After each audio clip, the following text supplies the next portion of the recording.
Pony Tales. Read by Scribbler.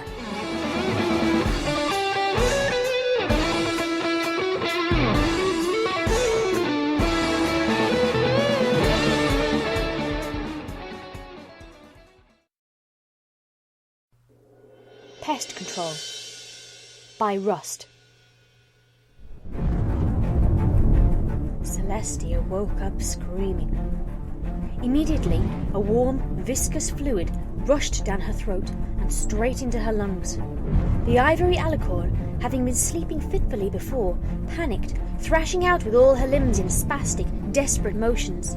She nearly vomited then and there at the sensation of the disgusting goop coating the inside of her esophagus, and only through centuries of accumulated discipline was she able to beat back the instinct to suck in another heaving breath. It was at this point she realized she wasn't drowning. No, the odd liquid in her lungs, while extremely nauseating, did not seem to cause her much discomfort. Tentatively, she inhaled the tiniest fraction of the stuff, ready to eject it back out in a heartbeat. Surprisingly, there was little discomfort. It was like breathing a dense, foul-tasting air. The princess's eyes took it all in. She was surrounded on all sides by a transparent cocoon of some kind, suspended upside down in the green gunk currently squelching in and out of her lungs. Below her lay the ceremonial hall of Canterlot Castle.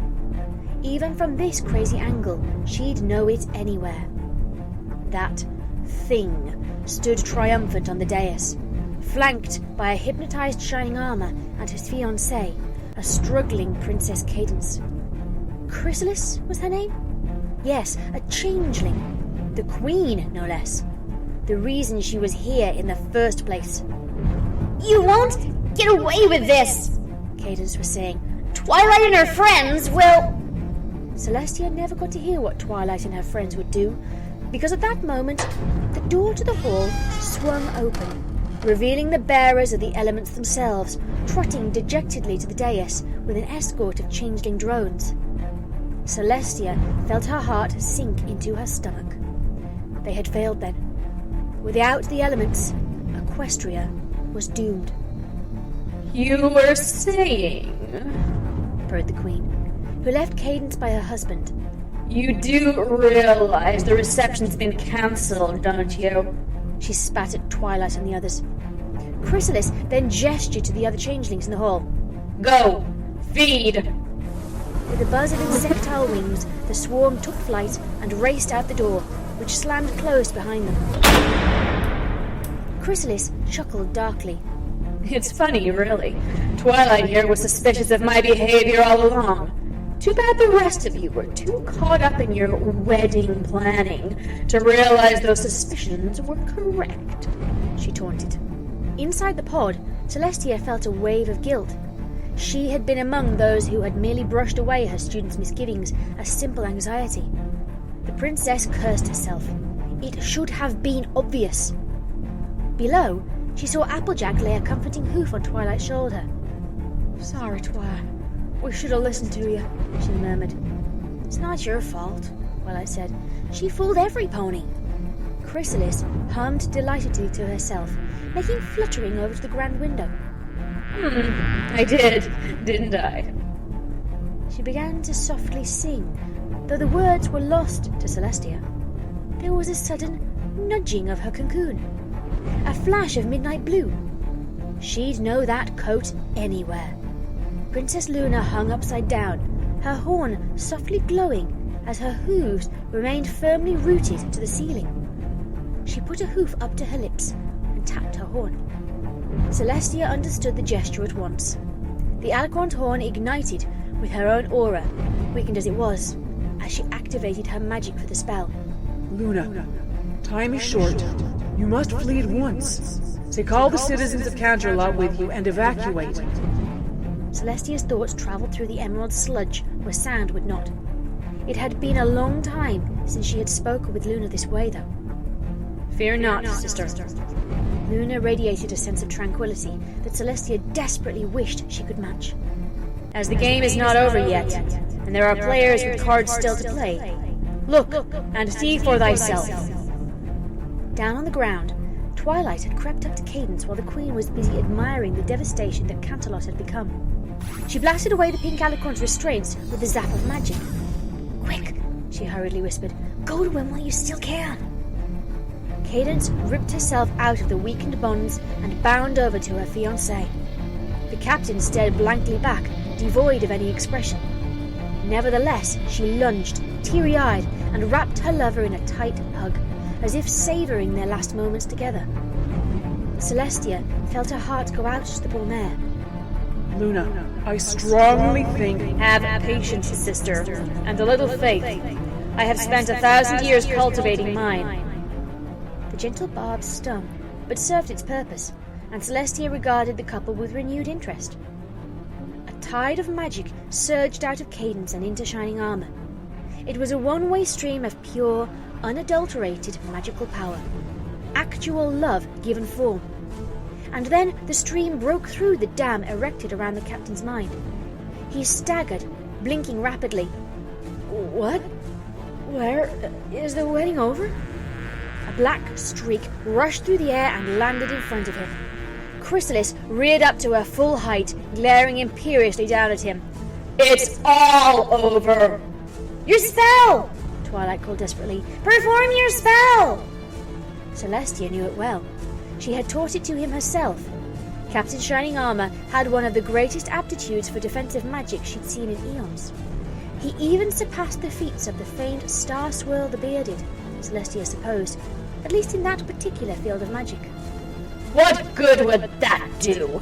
Chrysalis jeered. My changelings already roam free! Shining Armor looked out of the window, at the city he'd failed to protect. The unicorn braced himself and closed his eyes in concentration, but only succeeded in producing a small, purple spark from the tip of his horn. He sank in defeat.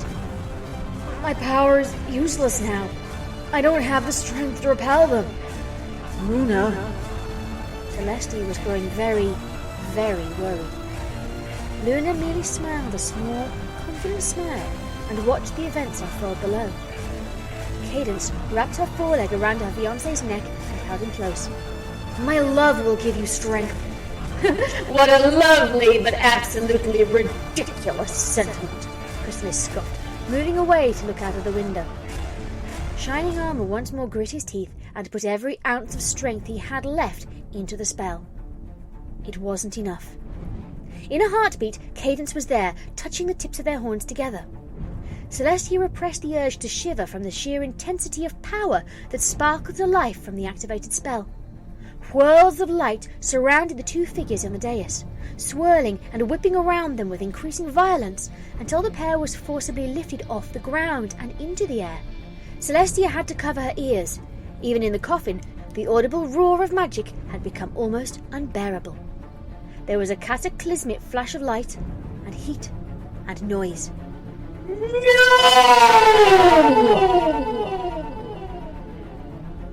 And just like that, the Queen of the Changelings was rocketing away to parts unknown, courtesy of Air Equestria. I must leave you now, sister, but we shall return upon the moonrise. Luna's horn glimmered, and Celestia's prison split down the middle. The princess slid out and flopped onto the ground in an undignified heap. She was quickly surrounded by the concerned faces of her subjects. Luna... she thought dazedly. Where are you going? On the ceiling, the figure of Princess Luna evaporated into a trail of starry smoke and was whisked away. But her last words with Celestia lingered long within the ivory alicorn's mind. To deal with the pest problem.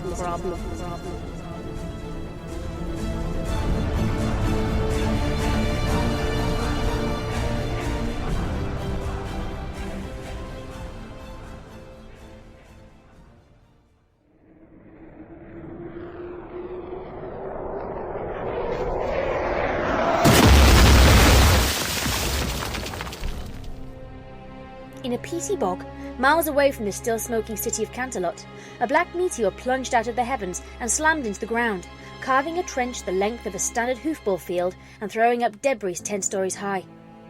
Through the eerie stillness that followed the thunderous crash, a ragged figure tumbled down the edge of the crater she created, splashing face first into a puddle. A few bubbles popped up to the surface before the figure rolled out onto her back, staring blankly at the sky. It started softly at first, rising into a cacophony of hilarity, the laughter of one who has truly stared death in the face and survived to tell this tale. Chrysalis giggled madly. She was alive. A streak of midnight blue smoke soon descended from the sky, touching down not far from where Chrysalis lay. The changeling eyed it warily, before starting when it began to crackle with energy. The nebulous mass of ether whirled about, condensing down into a recognizable form. Princess Luna stood above the downed queen, glaring at her much like a full predator eyes an injured animal. You were supposed to have been captured! Chrysalis grimaced. Yet when I personally arrived to take you, there was nothing but a collapsed tower. So many of my best. As it should be, Luna replied. We dropped it on their foolish heads. The princess closed the gap between the two, until her icy teal eyes were mere inches away from Chrysalis's multi-hued gaze. You invaded our home, attacked our sister, and tried to enslave our subjects. Did you seriously not think that we would put up a fight? Chrysalis bared her teeth, revealing jagged fangs. Some fight.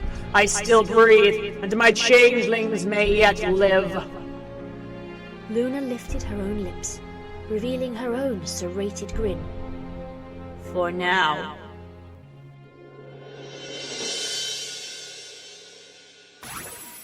Her horn sparked to life, and Chrysalis was abruptly wrenched off the ground, hanging suspended before the dark alicorn. Chrysalis was about to speak, some scathing retort most likely, when the breath was stolen out of her by a terrific blast of telekinetic force, launching her straight through the slope of the crater and out the other side, coming to rest at the very center of the depression.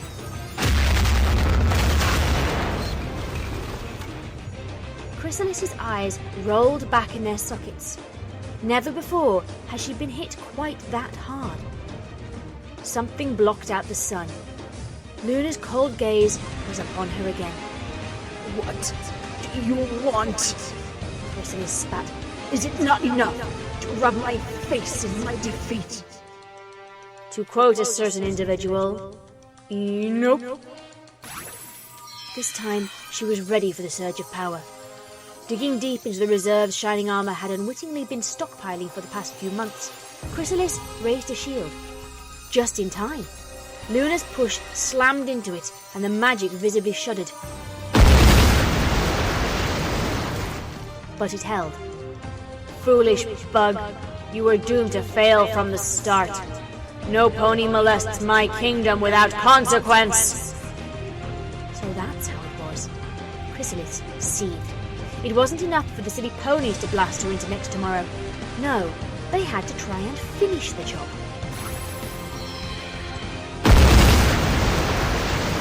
The barrier trembled again, then shattered like glass.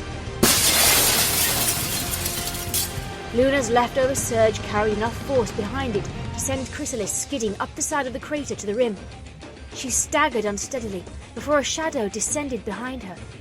A twist, barely avoiding the buck from Luna's silver-shod hooves that would have crushed the back of her head. She wildly lunged and let loose a flurry of strikes with her jagged, curved horn. The last cut sliced Luna across the cheek. Luna retreated under the uncoordinated barrage, tactfully rolling onto her back while Chrysalis steamrolled over her. She lashed out with her hind legs into Chrysalis's stomach and was rewarded with the sound of cracking carapace. The changeling yelped as she was catapulted upwards, followed closely by a midnight blue thunderbolt of feathers and hooves. Chrysalis rolled mid-air, dodging the swift follow-up. She giggled at the sensation of the breeze on her wings as Luna roared right past her.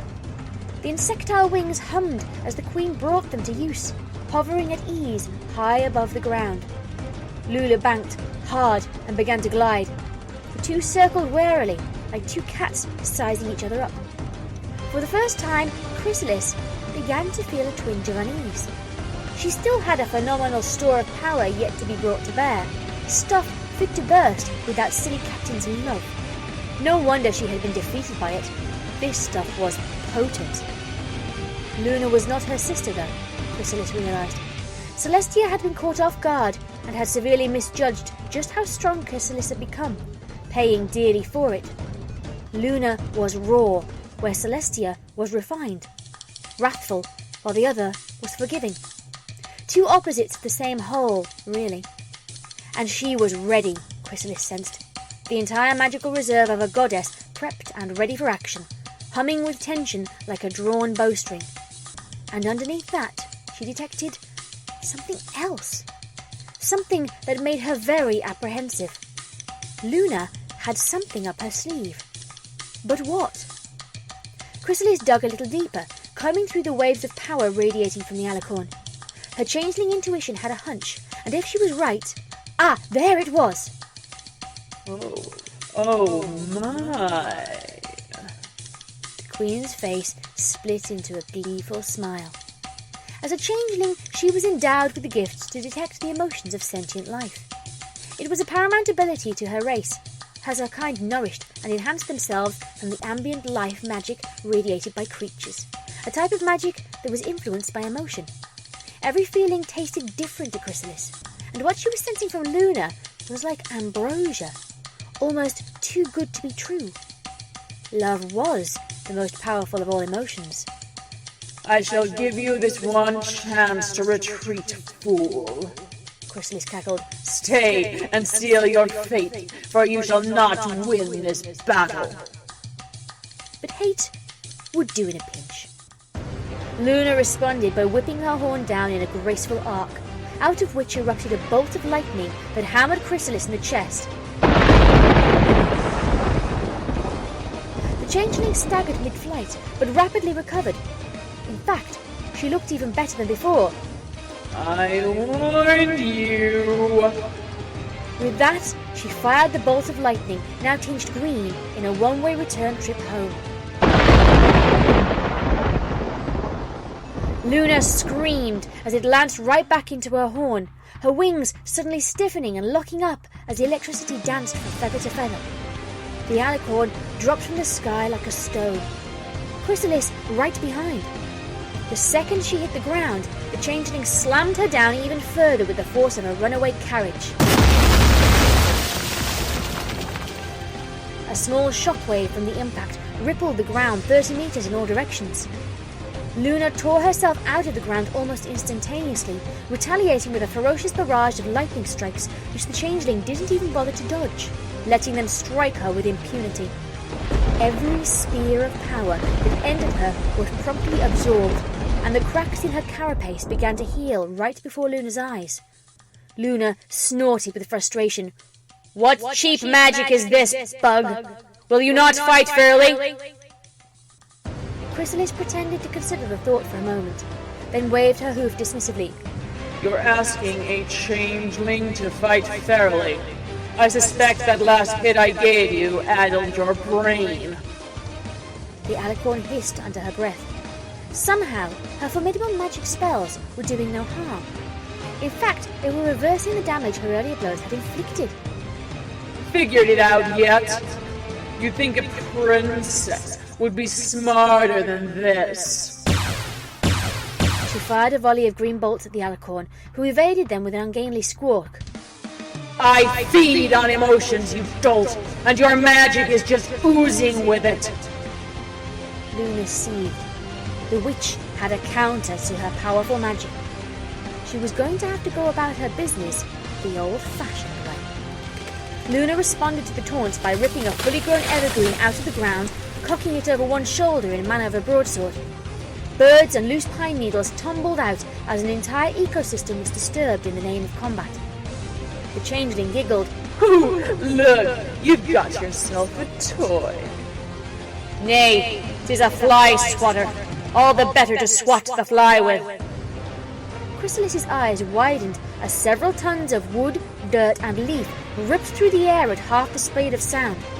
With a shriek, she slammed herself into the ground, wincing as the enormous mass cleaved the space she'd been a heartbeat before.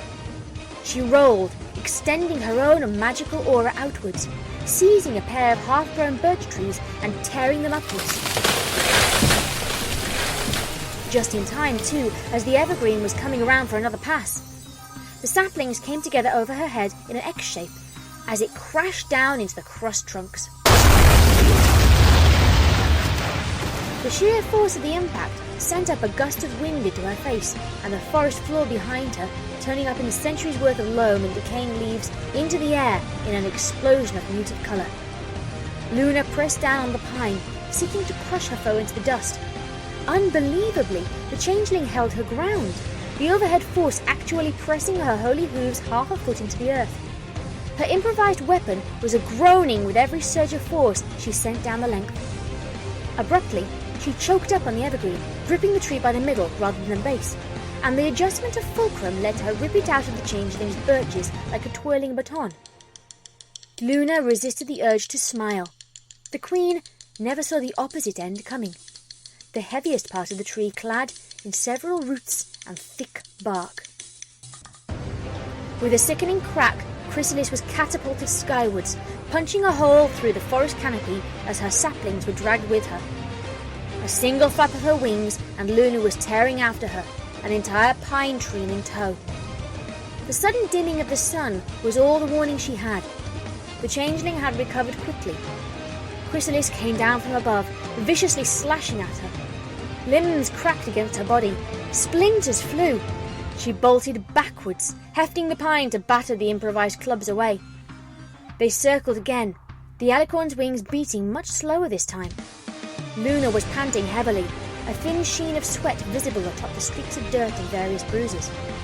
The cut below her eye was bleeding, a single sliver of red running down her face. What's the matter, Auntie Lulu? Running out of steam? Funny, you'd think having 1,000 years of free time would have given you a great excuse to stay in shape. Luna gritted her teeth, but said nothing. A boiling tide of shame surged within her mind. The words cut deep. In her prime, she had ended far worthier foes in far less time. Her imprisonment had not done her any favours. You let me down, continued Chrysalis, her voice silky and low. just like you let down every pony else all those years ago.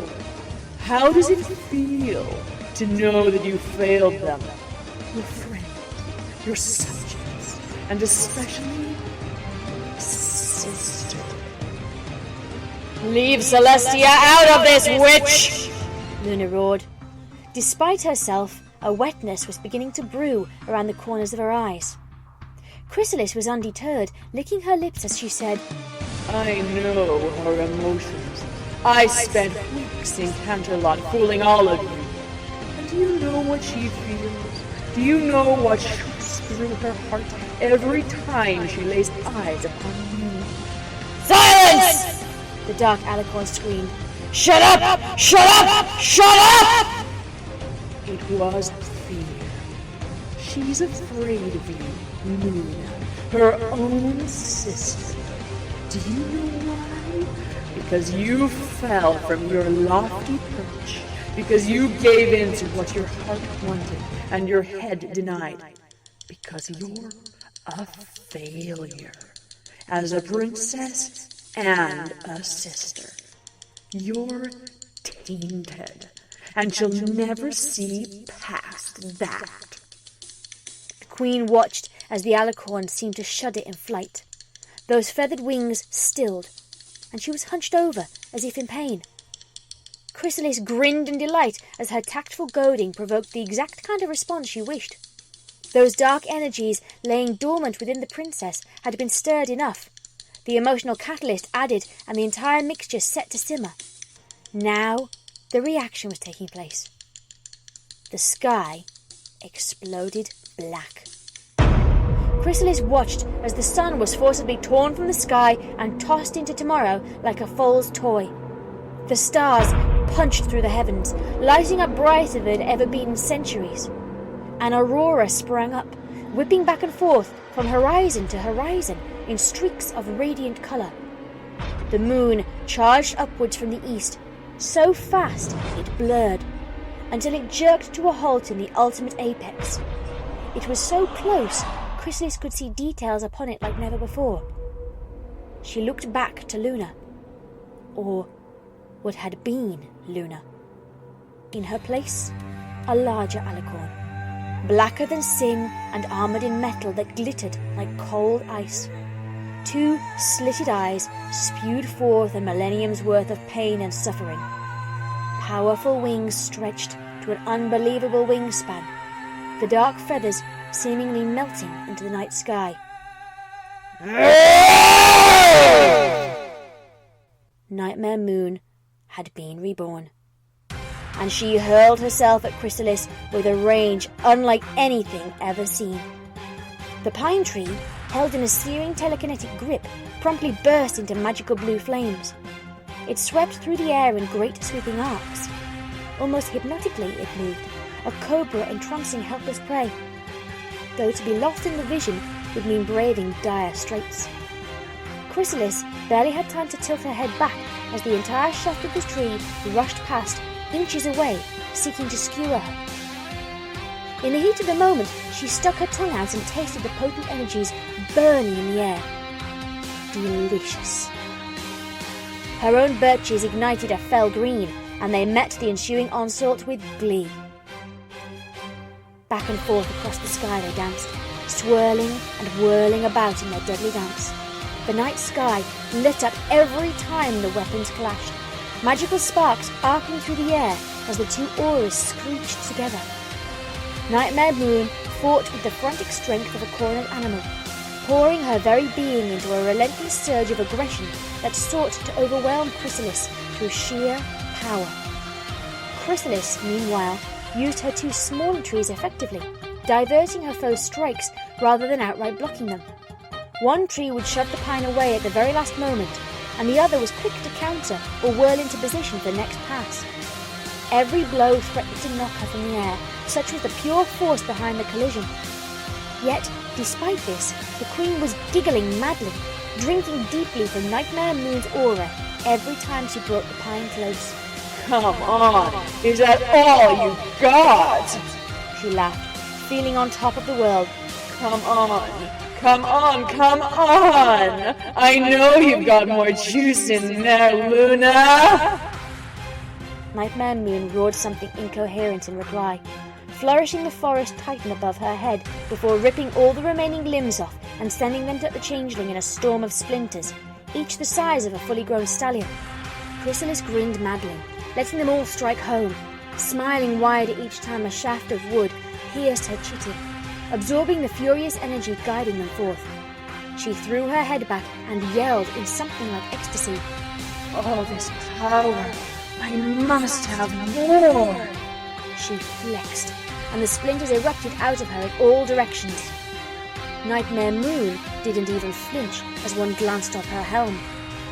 The 2 dark beings suddenly lunged forward, meeting in the middle as their weapons thundered to the distant ground. A furious mid-air scuffle broke out as they grappled, all pretenses of noble combat long since abandoned. They thought each had been giving it their all. Both were wrong. Like things possessed, they abandoned every pretense of self-preservation in the name of sheer brutality. This had ceased to be a contest of endurance. Now it was a sprint to beat the other into oblivion. They simply laid into each other with absolutely every ounce of strength they had. Under her coat, Nightmare Moon's muscles strained like cords of iron, wings beating erratically as she clashed. Her eyes narrowed as she shoved her face against Chrysalis's. I'll squash you like the insect you are! She hissed through serrated teeth. Chrysalis responded by headbutting Nightmare Moon, before sinking her teeth around the black alicorn's throat. She clamped down hard and revelled in the flow of raw magic flowing through the flesh of the goddess. Nightmare Moon screamed, before returning the favour with her own fangs, cracking through the changeling chitin. An explosion of magic shoved them apart. Nightmare Moon, now rasping with every breath, her furious onslaught spent. Chrysalis was breathing hard too, but not from exhaustion. Slowly, like tattered leaves, they fluttered down to the ground, in the open field not far from the crater where the queen had first landed. Chrysalis began to stalk around the exhausted Alicorn. She trembled, her eyes shut in bliss. Give me everything, Luna. I'm going to drain you dry. Nightmare Moon bared her fangs. You want it all? Then take it. With pleasure. Chrysalis leapt forward again, mouth open wide, and received the entire length of Nightmare Moon's horn down her throat. Choke on it! Every feather, hair, and ethereal strand on the Alicorn stood straight out as she poured every ounce of her fury into the changeling. Every thought of doubt, every second of every day, of every year, of the pure solitude of the moon. All the failures, all the disappointments, the betrayals, the dark, evil thoughts. Chrysalis seemed to swell, light shining out of her eyes. All wounds healed in an instant. Her wings grew longer, her body grew larger, her fangs more ferocious. Yes, yes, yes! It felt divine, all this emotion, this delicious, delicious emotion, filling up every cell of her being. Suddenly, it started to hurt. Chrysalis could feel herself rupturing at the smallest of levels, unable to store or even release the magic faster than it was coming. The unstoppable flow only increased. She tried to scream, gagging on the horn. And Nightmare Moon kept pouring herself in as the darkness inside began to be washed away, leaving the pure core that had always remained. Every comforting hug of her sister, the adoration in the eyes of innocent foals, the pride of shepherding their dreams, the fierce beauty of the vast cosmos, the cleansing light of harmony, redemption. In that instant, Nightmare Moon ceased to exist once more, completely swallowed up by the Queen, who was now painfully bloated. Princess Luna smiled at her, giving a mischievous wink. Some pony appears fit to burst. She promptly pivoted on her forelegs, putting the entire rotation of her body into one bone-shattering kick. It took Chrysalis in her now spongy gut, causing all the pent-up energy to spew up and out of her mouth with violent force. The changeling was propelled into the night sky by the escaping essence of evil, a demented rocket of flesh and bone and magic, screaming ever higher into the heavens until she vanished into the inky blackness high above Equestria. A terrific detonation followed seconds later, painting the heavens with several new stars.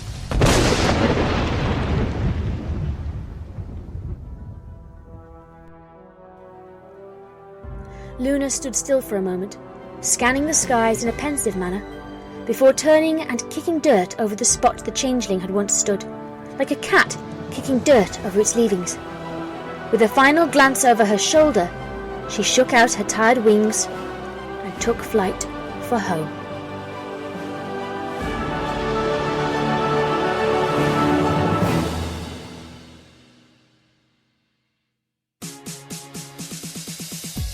Celestia bounced a little as she sipped from a party beverage, tapping her hoof in time with the music. Well, she wouldn't really call it music. Ponies these days had such odd tastes. But it did encourage every pony to get down and shake their groove thing, so it was hardly something to spurn. The wild-maned DJ at the turntables was laying down some bone-jarring beat or another. Celestia just smiled and enjoyed herself. The celebration was well underway by now. A simple garden dance for the marriage had erupted into a citywide block party, and high-born nobles frolicked on the streets with the commoners. The newlyweds themselves were dancing up a storm at the heart of it all, surrounded by their friends, Rainbow Dash, Pinkie Pie, Applejack, Rarity, Fluttershy, and Twilight. Her observations were interrupted by Midnight Blue's shape landing gracefully next to her. Luna gave her a cheeky grin. "Hello, every pony. What did I miss?" Love is in bloom. You're starting a life and making room for us. wedding ever!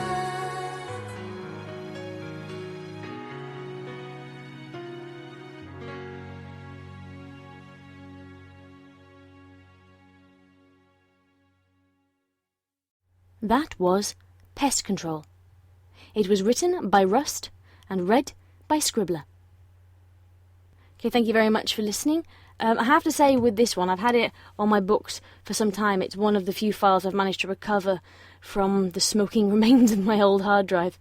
I have to say with this one, the second name that was given to it on FinFiction, the sort of jokey name, was Reginsecticide, which I thought was a really clever play on words, and in my personal opinion would have been a better title, but I'm not the author, as is clearly evidenced by the fact that this is absolutely fantastic, and gratuitous violence still was entertaining.